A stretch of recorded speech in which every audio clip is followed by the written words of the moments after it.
کہ جو طارق جمیل صاحب کو غلط کہہ رہا ہے. مسئلہ یہ ہے کہ اب آپ اندازہ لگائیں کہ ہمارے کچھ اینکرز کو طارق جمیل صاحب کو، اور وہاں پہ ڈسکشنز بھی ہوتی ہیں، گیٹ ٹو گیدرز بھی ہوتے ہیں، بڑی گیدرنگز بھی ہوتی ہیں. اور میں آج ذرا ناظرین کو بتاؤں کہ میں بالکل سوشل نہیں ہوں، میں آفس سے گھر اور گھر سے آفس، اور زیادہ تر ہمارے یہاں رواج ہے کہ مرد حضرات زیادہ گیٹ ٹو مطلب گیدرنگز میں جاتے ہیں، گیٹ ٹو گیدرز کرتے ہیں. تو میں اکثر صدیق سے پوچھتی رہتی ہوں صدیق کیا چل رہا ہے اس خبر پر، تمام لوگوں کا کیا کہنا ہے، تمام کا کیا کہنا ہے. اب اس ایشو پر مجھے پتہ ہے کہ زبان زد عام ہے صدیق، آپ کا اٹھنا بیٹھنا ہر طرح کے صحافیوں کے ساتھ ہے. اس ایشو پر تمام صحافیوں کی زیادہ تر رائے کیا ہے، اور جس طرح کا behaviour so called senior pseudo intellectual میں کہوں گی ان کی جانب سے کیا گیا، اس پر آپ بطور صحافی کیا کہتے ہیں؟ دیکھیں بات یہ ہے کہ یہ 8-10 لوگ جو ہیں نا، جو جن کا ایجنڈا ہوتا ہے، جن سے ویسے ہی جن کی منافقت ایک کے بعد ایک کر کے بے نقاب ہو چکی ہے اور لوگ ان کے چہرے اچھی طرح جانتے ہیں، بدقسمتی سے انہی کو پورا میڈیا قرار دے دیا جاتا ہے. ورنہ یہ 8-10 لوگوں کے علاوہ رپورٹرز ہیں یا چینلز میں کام کرنے والے باقی لوگ ہیں، وہ تو سنسیریٹی کے ساتھ اپنا کام کر رہے ہوتے ہیں.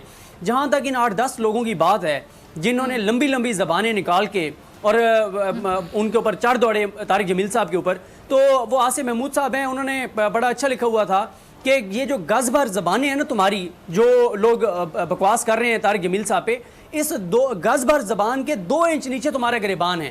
اپنے گریبان میں جھانک کے دیکھ لو کہ میڈیا یعنی تم لوگ سچ بولتے ہو یا جھوٹ بولتے ہو. پھر مجھے حیرت اس بات پہ ہوتی ہے ڈاکٹر صاحبہ کہ میں نے دیکھا کہ 3-4 چینلز نے طارق جمیل صاحب کو کاؤنٹر کرنے کے لیے کس کو بٹھایا ہوا تھا؟ مولانا طاہر اشرفی کو. اب اگر طاہر اشرفی صاحب یہ درست کہہ رہے ہیں کہ میڈیا سچ بولتا ہے، تو پھر یہ وہی میڈیا ہے جس نے طاہر اشرفی صاحب کے بارے میں کہا کہ وہ شراب کے نشے میں دودھ پکڑے گئے، الٹیاں کر رہے تھے اور ان کے کپڑے خراب ہو چکے تھے. میڈیا اسی طاہر اشرفی کے بارے میں کہہ چکا ہے کہ وہ منی لانڈرنگ کرتے تھے، وہ دہشت گردوں کے ساتھی ہیں. اگر میڈیا سچا ہے تو پھر طاہر اشرفی صاحب کے اوپر وہ جو میڈیا نے خبر دی تھی کہ وہ شرابی ہیں، شراب کے نشے کے دھت میں پکڑے گئے، الٹیاں کر رہے تھے، وہ بات ٹھیک ہے. اور اگر میڈیا جھوٹا ہے تو پھر طاہر اشرفی جھوٹا ہے کہ کاؤنٹر کرنے کے لیے طاہر اشرفی کی ضرورت پڑ گئی. آپ انحطاط اور زوال دیکھیے اور بدقسمتی دیکھیے. اور یہ سب سے زیادہ تکلیف ہوئی حامد میر صاحب کو. ظاہر ہے سچ کڑوا ہوتا ہے، ان کو سب سے زیادہ تکلیف ہوئی. میں ان کی ابھی ظاہر ہے یہ پورا پروگرام بھی کم پڑ جائے گا. 25 سے 30 آپ کو فنگر ٹپس کے اوپر خبریں ان کی میں آپ کو گنوا سکتا ہوں جو جھوٹی خبریں ہیں. اتنے جھوٹ وہ بولتے ہیں. سب سے زیادہ جو جھوٹ جن کے سوشل میڈیا پہ لوگوں میں جو سب سے زیادہ اس وقت لوگوں کو پتا ہے کہ انہوں نے یہ جھوٹ بولے ہیں، وہ حامد میر صاحب ہیں. سب سے زیادہ تکلیف ان کو ہو رہی تھی اور وہ کہہ رہے ہیں میں انڈورس کرتا ہوں جی طاہر اشرفی صاحب کو. اچھا صدیق، میں آپ کی بات میں ایک بات ایڈ کرنا چاہوں گی، پھر آپ اپنی گفتگو کو کنٹینیو کیجئے گا.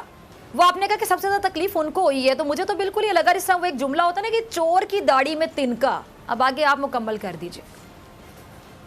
جی بالکل آپ نے درست کہا، چور کی داڑھی کی تنکا. میرا یہ خیال ہے کہ میں نے جو اپنا پوائنٹ آف ویو دینا تھا وہ دیا ہے. میرا خیال ہے ہمیں اس موقع کا فائدہ اٹھانا چاہیے کہ خلیل الرحمان قمر صاحب ہمارے ساتھ ہیں، تو ان سے زیادہ بات کرنی چاہیے تاکہ لوگ زیادہ ان کو سننا چاہتے ہیں. بالکل ٹھیک ہے، قمر صاحب کی طرف میں آتی ہوں. ٹھیک ہے، بڑی اچھی بات کی آپ نے صدیق، بہت اچھی بات کی. دیکھیں ایسے صحافی بھی ہیں کہ جو بڑوں کو ریگارڈ دینا جانتے ہیں اور آپ عالم دین کا مذاق اڑا رہے، تمسخر کا نشانہ بنا رہے، اور اس کے بعد آپ سمجھ رہے ہیں کہ بہت بڑی اچیومنٹ ہو گئی. شرم آنی چاہیے ایسے لوگوں کو. خلیل صاحب آپ کی طرف آنا چاہتی ہوں. اب یہ جو واقعی اینکرز جو معافی کا مطالبہ کر رہے تھے، کیا انہوں نے کبھی زندگی میں جھوٹ نہیں بولا ہوگا؟ کیا انہوں نے زندگی میں کبھی غلطی نہیں کی ہوگی؟ ساتھ ہی میں ایڈ کرنا چاہوں گی، آپ نے کہا کہ ان کو معافی شاید نہیں مانگنی چاہیے تھی. مجھے لگتا ہے کہ اس بندے نے معافی مانگ کے اپنا قد بڑھا لیا. پوچھیں کیسے؟ جو ضدی بندہ ہوگا اور وہ غلطی بھی کرے گا، اپنی غلطی بھی نہیں مانے گا، وہ کہے گا میں نے غلط نہیں کیا. لیکن چلے انہوں نے معافی مانگی، جو بھی ان کے ذہن میں تھا، جو بھی سوچ کر مانگی، مجھے لگتا ہے انہوں نے اپنا قد بڑھا لیا. کیا یہ لوگ معافی مانگیں گے جو ان سے سوال پوچھ رہے تھے؟ کبھی معافی مانگیں گے؟ انہوں نے کیا کبھی زندگی میں غلطیاں نہیں کی؟ میرا جو ذاتی خیال ہے ڈاکٹر فضا، میرا جو ذاتی خیال ہے وہ آدمی بڑا اس لیے ہو گیا ہے کہ اس نے شاید ملکی حالات کو سامنے رکھا، ورنہ انہوں نے جو بات کہی تھی کیا بات اس میں کی آپ کہیں نے؟ جھوٹ اور غلطی کہاں؟ بالکل وہ بالکل سچ کہہ رہے تھے. جس قدر جھوٹ بولا جاتا ہے ان چینلز کے اوپر، یہ خدا کی قسم جھوٹ کی کمائی کھاتے ہیں. اور ہم صبح سے لے کر شام تک یہ جو چند نام نہاد لمبی زبان والے اینکرز کا ٹولہ ہے، ان کی جو ہم بدماشیاں دیکھتے ہیں اور جس طرح یہ تھانے داری نظام کو چلا رہے ہیں، مجھے یوں لگتا ہے خدا نہ خواستہ ہم ان کے ہاتھوں یرغمال ہیں اور ہماری روٹی پانی کے ذمہ دار یہ ہیں. خدا کے واسطے ان لوگوں کو بہت جلدی ان کا محاسبہ کرنا ہوگا، ان سے پوچھ تاچھ کرنی ہوگی. ان کے یکا یکی بننے والے اتنے اثاثوں کو کی چھان بین کرنا ہوگی. ہم کہیں بہت بڑی حماقت کر رہے ہیں.